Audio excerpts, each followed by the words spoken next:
just wrapped up practice here today. How long have you guys been going at it this fall, and how have things been going? Well, we started September 16th with our first official practice.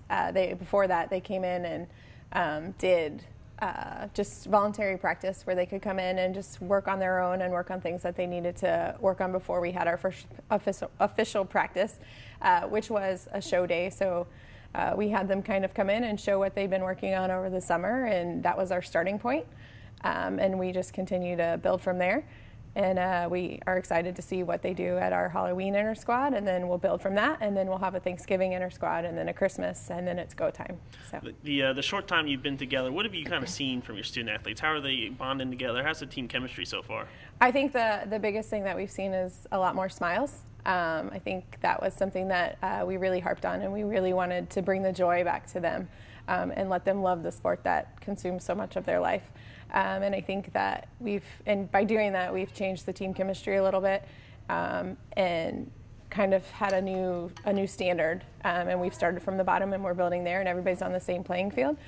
So I think it's been really good, and they've been really receptive to everything that Chris and myself have been trying to provide them and give them with, they're taking corrections, and they're just wanting to get better day by day. So. You were a student athlete here back in the day. What's it like to come back to your alma mater, and how does that familiarity help you with the program? It's been great being back. Everybody's been very welcoming. It was fun to see, some of those boosters that were here when I was an athlete that are looking forward to now seeing kind of the roles reversed and me being a coach instead of being out there on the floor doing what I used to do. But it's been great. Everybody's been wonderful. They're very spoiled compared to how it was when I was here. But it's really good to see the growth of this program, and that some of the traditions are still there. Some of them we're working to add back into the program. So we're practicing now in October. The first official event doesn't start till January. How do you make sure by the time January comes around the girls aren't burnt out, or they're just ready to go when the time comes? We try to make it fun. That's our number one goal, is to be successful, but to have fun while we're doing it, and for them to love what they're doing. And so we kind of spice it up. Sometimes our assignments will be game oriented. Some of them will be sticks. So it's not the same monotonous practice that they're used to in club.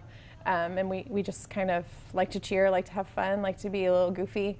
And I think that makes the atmosphere a little better in here so that they don't get burned out. And then they have a lot of additional things that they can do, as far as we swim with them once a week. They lift weights 3 times a week. And then we engine condition also. So everything that they do, it's not the same thing every day. So we kind of spice it up. And speaking of fun events, you got Halloween coming up. Tell us more about that event. So we're going to divide the team into 2. They decided as a group to do Marvel versus DC. They're going to dress up as characters, and then they'll come in and just kind of compete against each other. We're not going to do it for scores. We're going to do it more for hits. And a hit in our book is something that would probably score a 9, 8, or better. And that's really focusing on those landings and sticking our dismounts and things like that. So it should be fun. All right, we certainly look forward to it. Coach, thanks for joining us. Thank you.